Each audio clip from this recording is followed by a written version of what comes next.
Selamat hari Minggu untuk kita semua. Marilah kita mempersiapkan hati dan pikiran kita untuk kebaktian kita di pagi hari ini. Kita bernyanyi dan memohon dan selanjutnya.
Sebab aku yakin bahwa baik maut maupun hidup, baik malaikat-malaikat maupun pemerintah-pemerintah, baik yang ada sekarang maupun yang akan datang, tidak akan dapat memisahkan kita dari kasih Allah yang ada dalam Kristus Yesus Tuhan kita. Haleluya.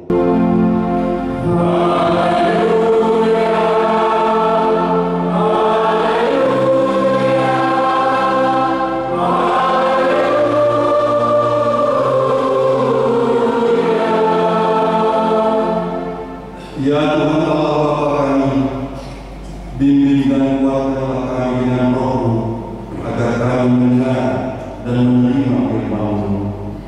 Teguhkanlah firman-Mu di dalam hati kami, supaya kami menjadi bahan dan lurus. Tolonglah kami, agar kami semakin percaya kepada Anak-Mu, Tuhan Yesus Kristus, dan memperoleh hidup yang kekal. Amin.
Dengarlah Tuhan dari kitanya yang pertama dan satunya. Kita pertama. Akulah Tuhan Allahmu, seru Tuhan kita. Tidak boleh ada Allah lain kecuali Aku.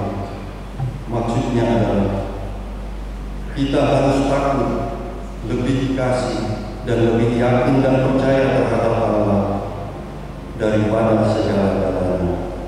Demikian kita Tuhan, marilah kita bersama-sama memohon Tuhan sesuai dengan hukum-Nya. Ya Allah, kuatkanlah kami, lakukan sesuai dengan hukum-Nya. Amin.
Ya Tuhan Allah Bapa kami yang Maha Kuasa, kami berseru dan memanggil nama-Mu karena kami susah dan gelisah mengingat segala dosa dan kejahatan kami. Kasihanilah kami orang berdosa-Mu, ya Tuhan Yesus Kristus. Engkau telah datang ke dunia menjadi manusia, mati dan bangkit kembali, serta naik ke surga untuk membela dan menyelamatkan kami. Kasihani dan kuatkanlah iman kami untuk bersyukur kepada-Mu. Amin. Ya Roh Kudus penghibur orang yang berduka, sembuhkanlah segala penyakit dan penderitaan kami karena dosa. Tinggallah bersama kami agar kami senantiasa bergembira dan penuh gairah melakukan kehendak-Mu. Engkaulah sumber pengasihan dan pengampunan. Janganlah lupakan kami. Dengarlah doa permohonan kami ini, ya Allah.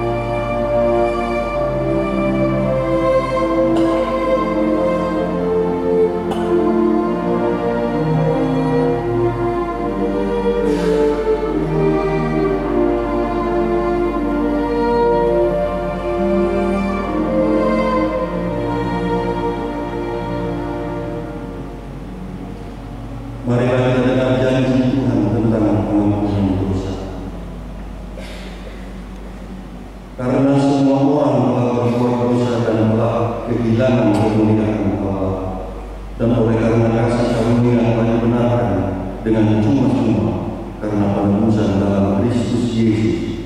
Kristus Yesus telah ditentukan Allah menjadi jalan pendamaian karena iman dalam darahnya. Kemuliaan bagi Allah di tempat yang maha tinggi. Amin.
Yesus menyembuhkan Bartimeus. Lalu tibalah Yesus dan murid-muridnya di Yeriko. Dan ketika Yesus keluar dari Yeriko bersama-sama dengan murid-muridnya dan orang banyak yang berbondong-bondong, ada seorang pengemis yang buta bernama Bartimeus, anak Timeus, duduk di pinggir jalan.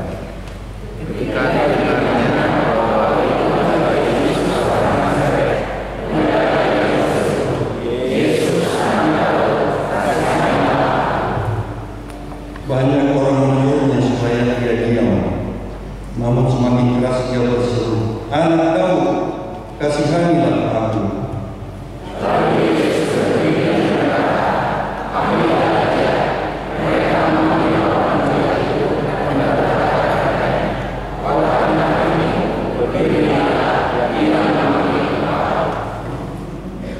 Lalu dia menanggalkan jubahnya, ia segera berdiri dan pergi mendapatkan Yesus.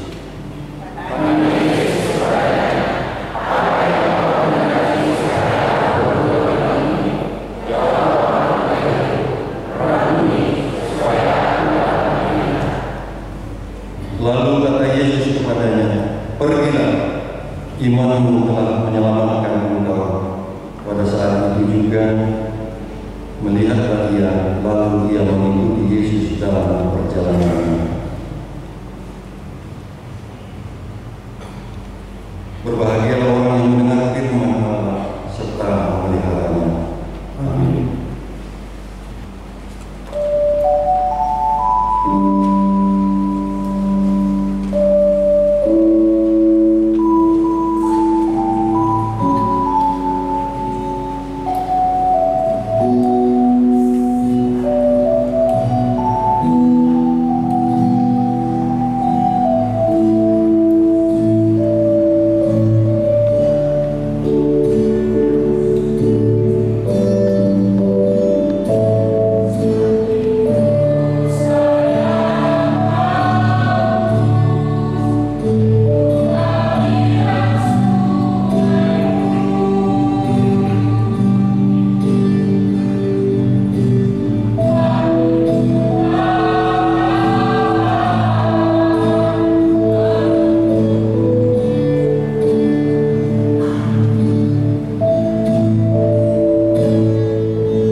2024, Minggu ke-22 setelah Trinitatis Ketritunggalan Allah.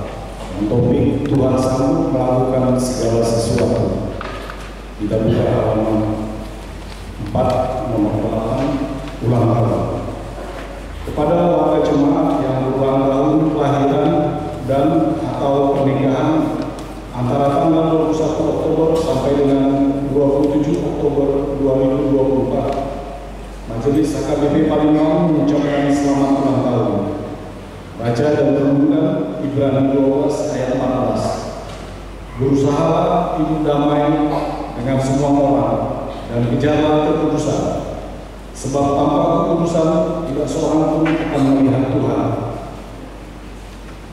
Nomor 9, persembahan bulanan.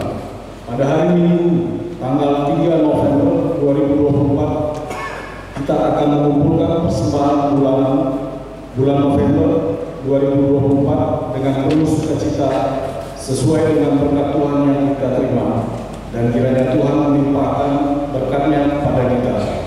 Nomor 10, buku ibadah harian keluarga. Pada hari ini Minggu tanggal 27 Oktober telah tersedia di depan pintu masuk gereja buku renungan harian Marturia edisi November 2024, dengan diharapkan kepada setiap keluarga dapat memilikinya. Untuk membantu pengganti biaya cetak, kita dapat mengisi dompet buku ibadah melalui amplop yang telah disediakan dalam buku ibadah. Nomor 11, baptisan kudus. Pada Minggu tanggal 3 November 2024 akan dilayangkan baptisan kudus bagi anak-anak warga jemaat. Kepada warga jemaat yang anaknya akan dibaptiskan supaya hadir pada hari Jumat tanggal 1 November 2024 pukul 15 WIB di Gereja HKBP Palembang dengan membawa surat pengantar dari kedua WIB-nya masing-masing. Nomor 12, perayaan puncak tahun Okumene Inklusif HKBP Distrik 15 Sumatera. Pada hari ini Minggu tanggal 27 Oktober 2024 akan dilaksanakan kebaktian perayaan puncak tahun Okumene Inklusif HKBP di Distrik 15 Sumatera. Sehubungan dengan itu, ibadah umum siang gereja atas pukul 10 WIB dan ibadah khusus siang pukul 10 WIB disatukan bertempat di Gedung Serbaguna masuk pukul 9.15 WIB.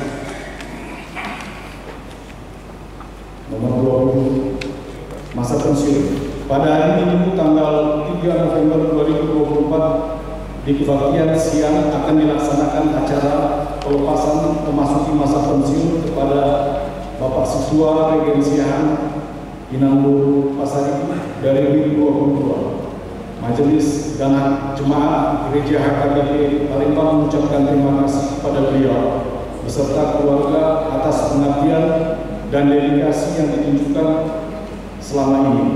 Maka pada kebaktian Minggu tanggal 3 November 2024 akan dijalankan kantong keempat atau kantong Bapak Umum sebagai tanda terima kasih kepada beliau. Nomor 22, Jemaat Mandar. Keluarga Andri Manalu, Inang Yumeni, berusaha beserta 1 orang anak laki-laki dan 1 orang anak perempuan. Alamat Perumahan Gadang Sejahtera 5 Jalan Tanjung Panangan dari WIB 13. Untuk warta keuangan dan lain-lain yang tidak kami baca dapat dibaca di rumah. Demikianlah warta jemaat ini minggu ini. Kiranya Tuhan memberkati usaha dan persembahan kita demi kemuliaan namanya. Kita akan mempersembahkan semua yang terbaik untuk Tuhan kita menyanyi.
sebagai Sekretaris Khusus Kepala Departemen Koinonia HKBP dan bertugas di kantor pusat HKBP di Piara Jatah.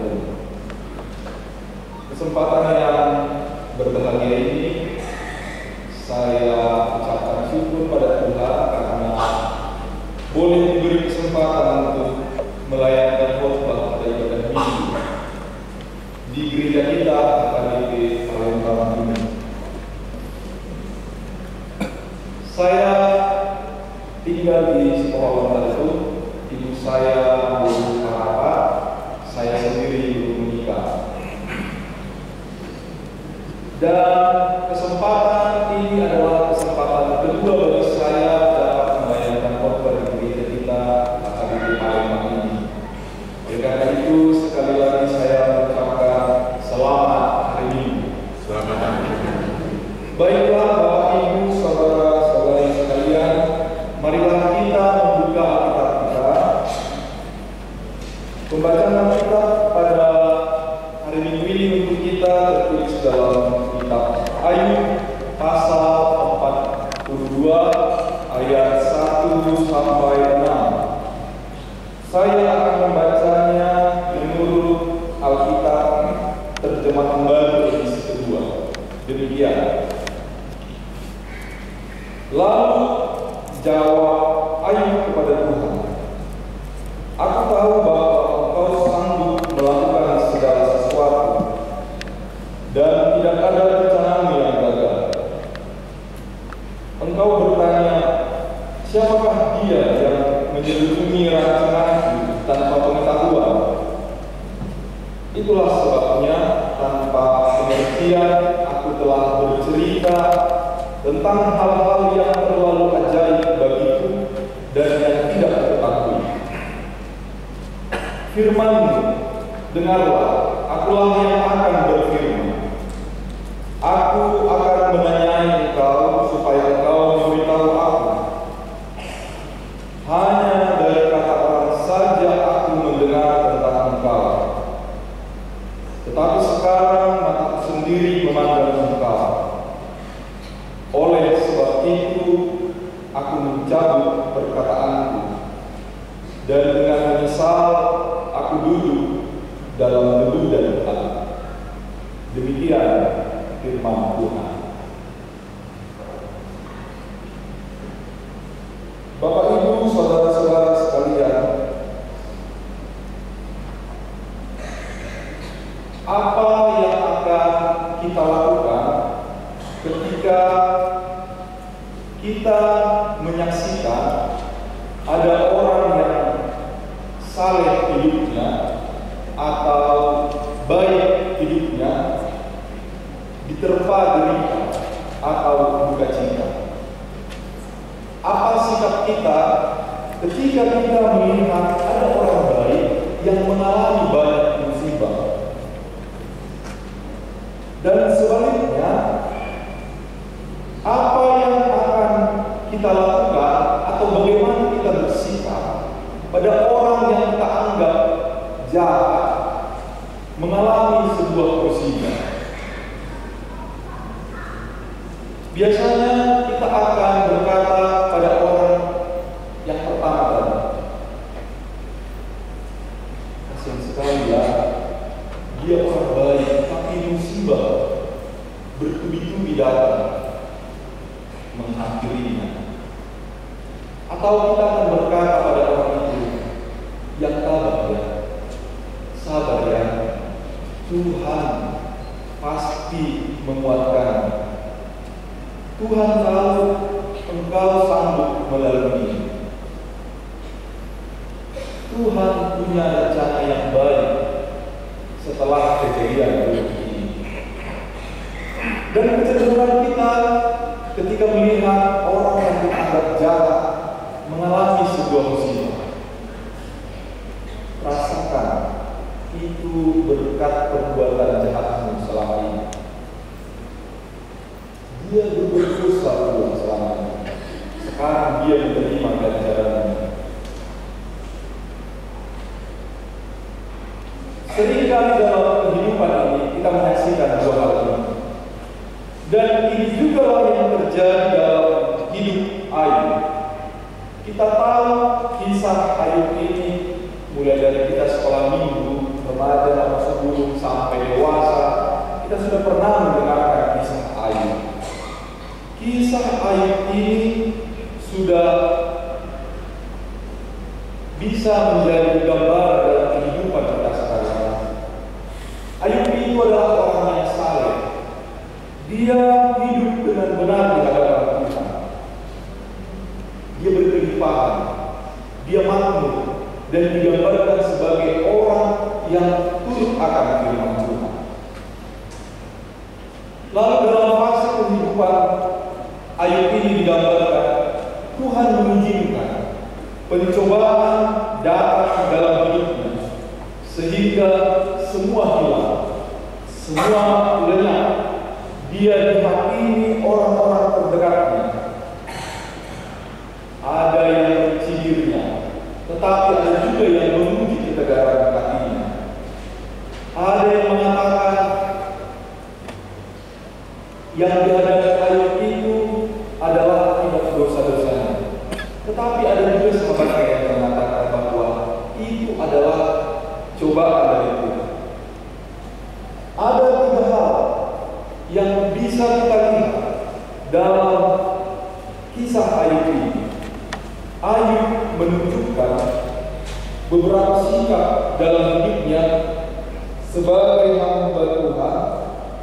Dia menunjukkan beberapa sikap ketika menghadapi berbagai cobaan. Yang pertama, dia tegar.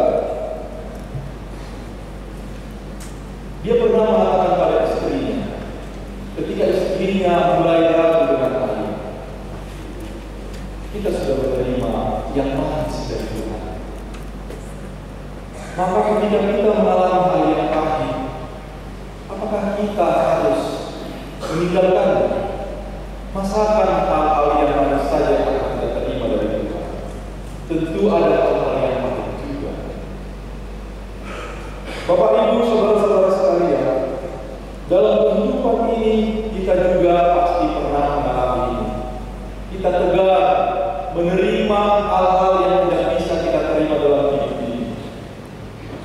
Mencoba tegar untuk menghadapi hal-hal pahit yang kita alami dalam kehidupan kita. Biasanya orang-orang Kristen yang taat beribadah, dia akan berkata seperti Ayub berkata pada istrinya juga, saya tahu Tuhan tidak akan memberikan cobaan melebihi yang bisa saya alami. Kita berupaya untuk tegar, menghibur diri, percaya bahwa ini adalah cobaan dari Tuhan, ujian dari Tuhan, dan saya bisa melalui. Tetapi Bapak Ibu, saudara-saudara sekalian, lama-kelamaan Ayub juga akhirnya sampai pada titik keraguan. Dia ragu apakah benar ini ujian dari Tuhan. Semakin banyak terpaan, semakin banyak pendapat dari orang-orang terdekatnya, dia mulai ragu dan akhirnya goyah juga. Dalam hidup kita sehari-hari, kita pun tentu pernah berada dalam situasi seperti ini. Kita meragukan apakah ini benar ujian dari Tuhan atau tidak, atau benarkah kata orang-orang ini adalah ganjaran dosa-dosa saya selama ini. Saya tidak tahu apakah Bapak Ibu sekalian mengikuti berita beberapa waktu yang lalu. Ada satu rombongan keluarga sedang bepergian naik mobil dari rumahnya menuju Medan. Lalu di salah satu persimpangan kereta api, mobil ini tertabrak kereta api dan akhirnya semua penumpang dalam mobil itu tewas. Ironisnya, di kemudian hari kita tahu bahwa ada satu orang anggota keluarga, anak paling bungsu, tidak ikut dalam rombongan ini. Katanya karena dia sedang tidur siang dan dia malas itu, walaupun diajak, akhirnya dia tertidur di rumah dan dia sendiri selamat dari peristiwa naas itu. Seandainya kita ada dalam situasi itu, kira-kira apa yang akan kita pikirkan, rasakan, dan katakan pada Tuhan? Bukankah kita juga akan meragukan Tuhan? Mengapa Tuhan membiarkan ini terjadi? Satu keluarga tewas dan saya tertinggal sendiri sebatang. Dalam berbagai bentuk pergumulan hidup kita masing-masing, kita tentu pernah berada pada fase ini, meragukan kuasa Tuhan, meragukan apakah saya mampu melewati, meragukan apakah ini benar-benar dari Tuhan atau tidak. Ayub juga ternyata mengalami hal itu dan berada pada fase ini. Lalu akhirnya Ayub juga menyesal. Dalam ayat 6 ini disebutkan, oleh sebab itu aku mencabut perkataanku dan dengan menyesal aku duduk dalam kedudukan Allah. Kita juga sering pernah mengalami penyesalan. Setelah kita marah-marah, kita hanya menyesal. Setelah kita melakukan sebuah perbuatan, kita pikir-pikir ternyata ini salah, lalu kita menyesal. Atau kita menyesal mengungkapkan kata-kata yang mestinya ini tidak saya katakan. Ayub juga berada dalam fase itu. Dia menyesal di hadapan Tuhan karena ternyata dia pernah meragukan kuasa Tuhan.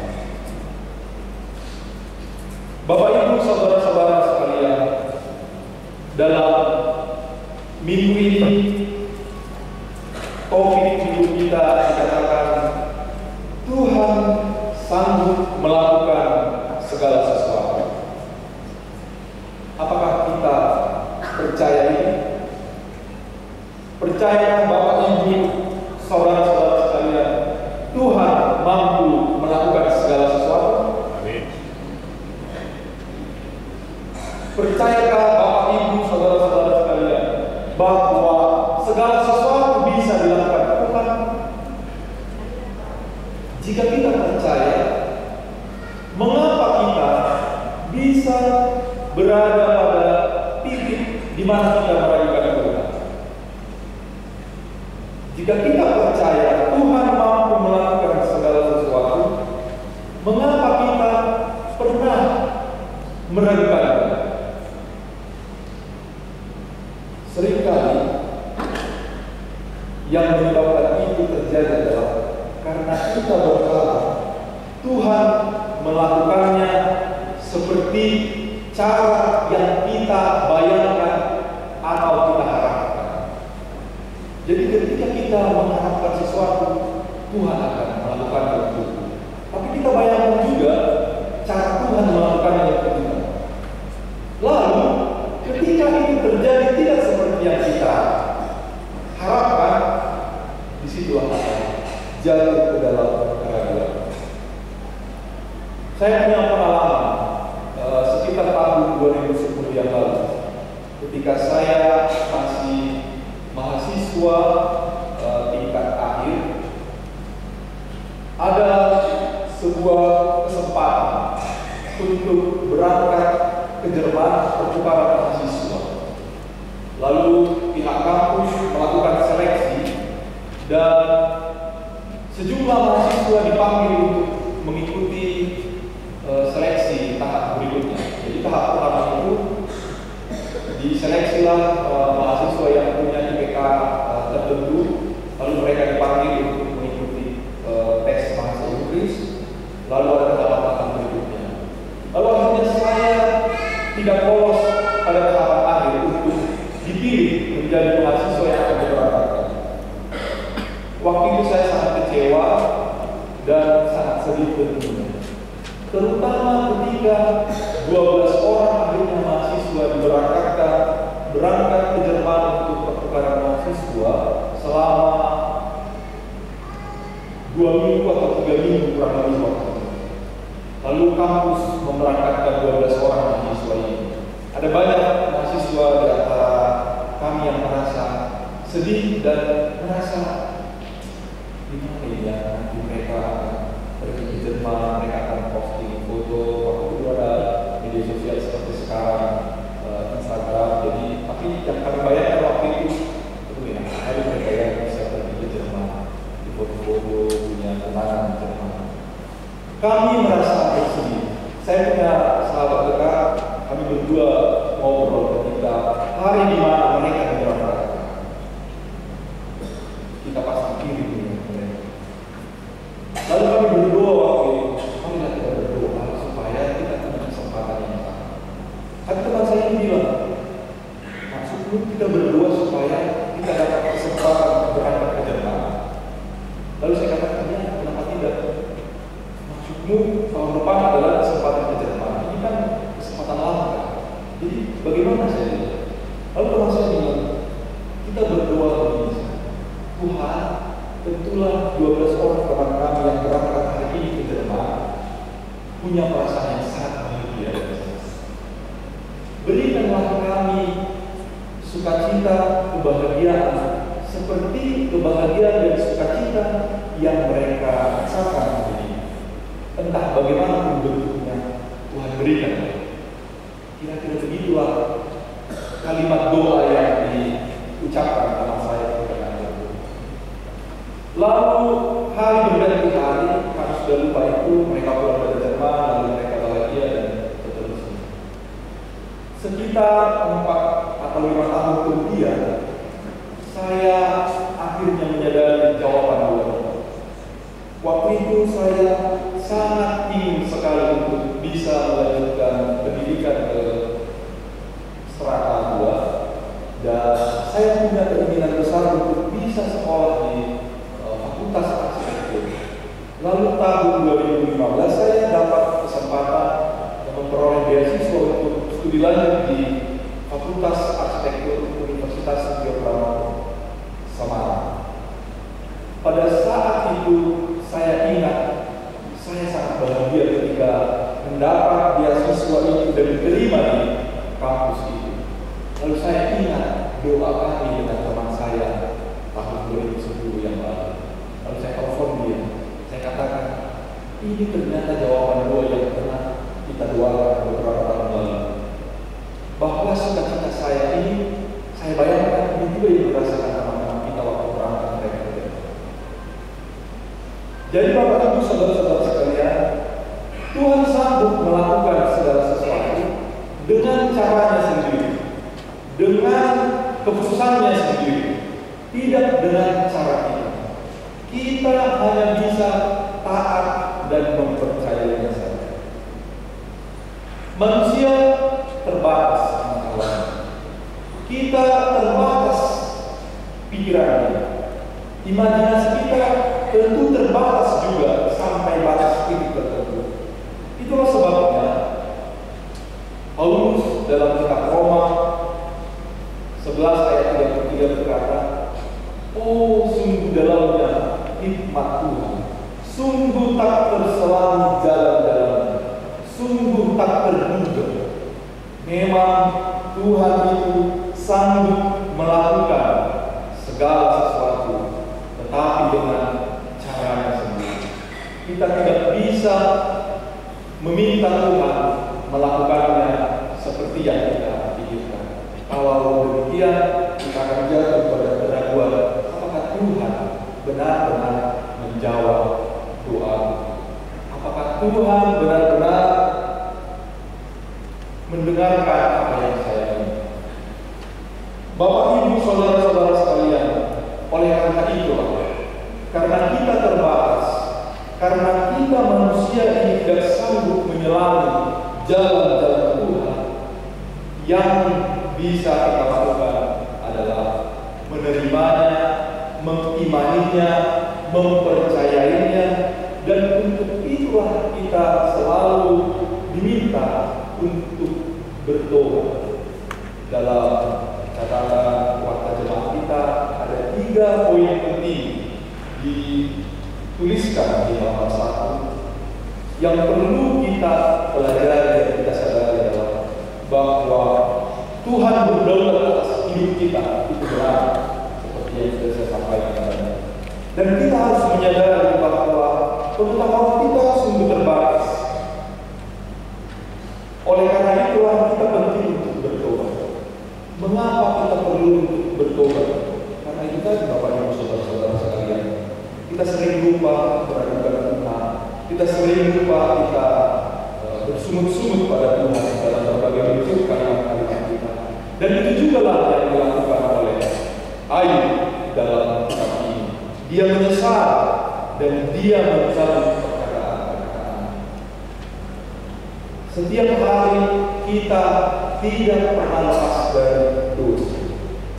Setiap hari kita tidak pernah tidak jatuh dalam dosa, melalui perkataan, melalui pikiran, dan tentunya perbuatan kita. Oleh karena itulah kita harus setiap hari bertobat. Kita harus mengaku dosa kepada Tuhan bahwa kita telah berdosa. Setiap hari kita berdosa. Tetapi karena anugerah Tuhan, hidup yang diberikan kepada kita, kita diterima apa adanya. Sebagaimanapun kita berdosa, Tuhan senantiasa menganugerahkan hidup kita. Dari mana kita bisa menyadari atau mengakui atau memahami bahwa hidup kita ini adalah anugerah yang diberikan Tuhan, Bapak Ibu, saudara-saudara sekalian. Ketika kita tidur pada malam hari, kita tidak tahu apa yang terjadi. Ketika kita tidur pada malam hari, kita sama seperti masuk ke dalam sebuah kematian. Karena kita tidak tahu apa yang terjadi. Oleh karena itulah, ketika kita tidur pada malam hari, sebelum kita tidur, kita berdoa kepada Tuhan, menyerahkan diri dan mengaku. Lalu ketika kita bangun pagi-pagi, tak kurang sesuatu apapun, itulah alasan kita untuk mengucapkan syukur. Tuhan, saya telah berdoa tadi malam bahwa saya akan masuk ke dalam fase atau tahap kehidupan yang saya tidak tahu apa yang terjadi ketika saya tidur. Tetapi Tuhan sekarang membangunkan saya, memberikan nafas kehidupan baru. Ini adalah anugerah. Betapapun saya berdosa kemarin, Tuhan masih menganugerahkan satu hidup yang baru pagi hari ini. Maka kita berdoa mengucapkan syukur pada pagi hari. Lalu kita beraktivitas berdosa lagi melalui perkataan dan pikiran dan perbuatan. Lalu pada malam hari kita berdoa lagi menyerahkan diri pada Tuhan. Demikian seterusnya setiap hari kita berdosa, tapi Tuhan menganugerahkan satu hidup yang baru, satu hidup yang dianugerahkan kepada kita untuk kita jalani lagi dan lagi. Itulah alasan kita untuk berdoa, mengucap syukur di pagi hari, dan mengaku dosa pada malam hari. Tuhan sanggup melakukan segala sesuatu, tetapi berdasarkan keputusannya dan caranya sendiri. Kiranya Tuhan menguatkan kita dan Tuhan menganugerahkan kita kebijaksanaan. Amin.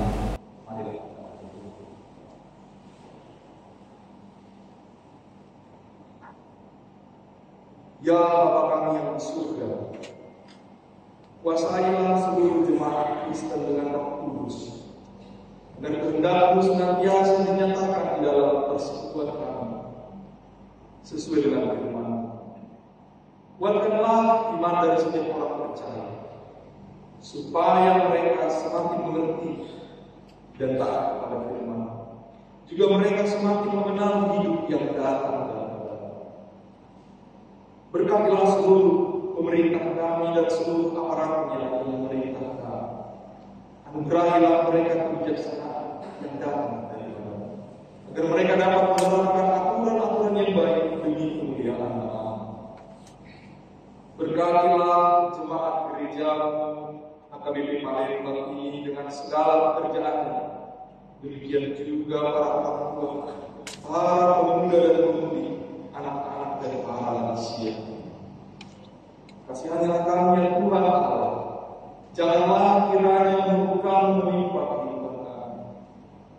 Kasihanilah para janda dan janda. Tolonglah mereka yang miskin, mereka yang sakit, dan mereka yang sengsara karena penderitaan yang berat. Engkaulah yang Tuhan Allah, Bapa dan pelindung mereka, karena Engkaulah pohon kehidupan manusia. Oleh karena itu, jangan biarkan kami disesatkan oleh kuasa iblis, melainkan puntenlah kami melawan pikiran kami yang jahat, agar kami layak masuk ke dalam kerajaan. Kabulkanlah doa kami ini ya Allah, di dalam Yesus Kristus Juru Selamat kami, yang dipercayakan bersamamu dan Roh Kudus dari kekal hingga kekal. Amin.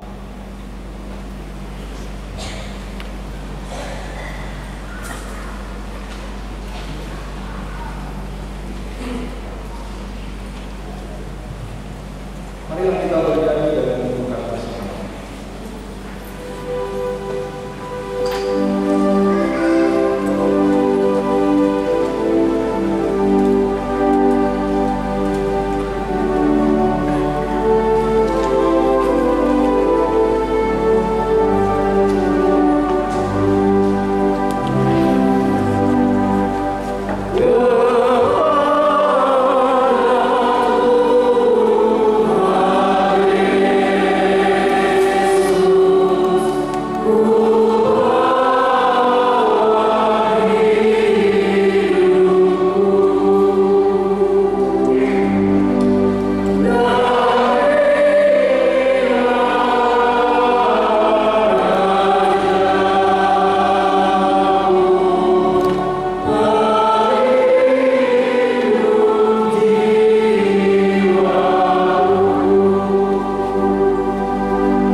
Ya Allah Bapa kami yang di surga, kami mengaku bahwa Tuhan adalah sumber dari segala karunia yang melimpah dalam kehidupan kami masing-masing.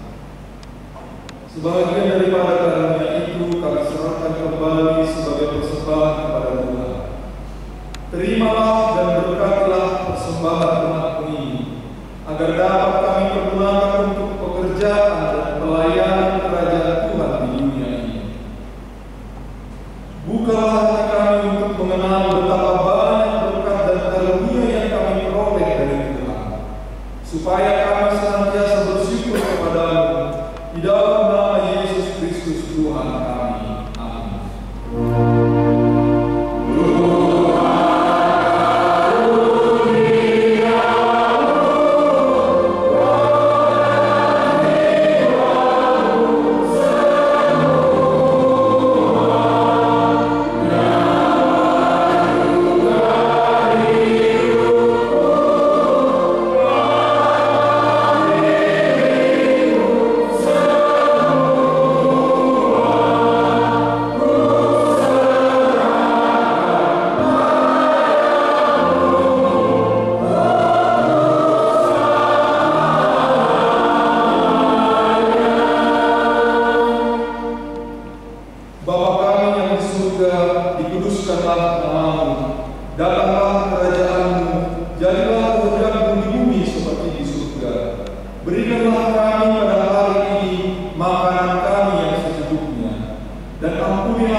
Tuhan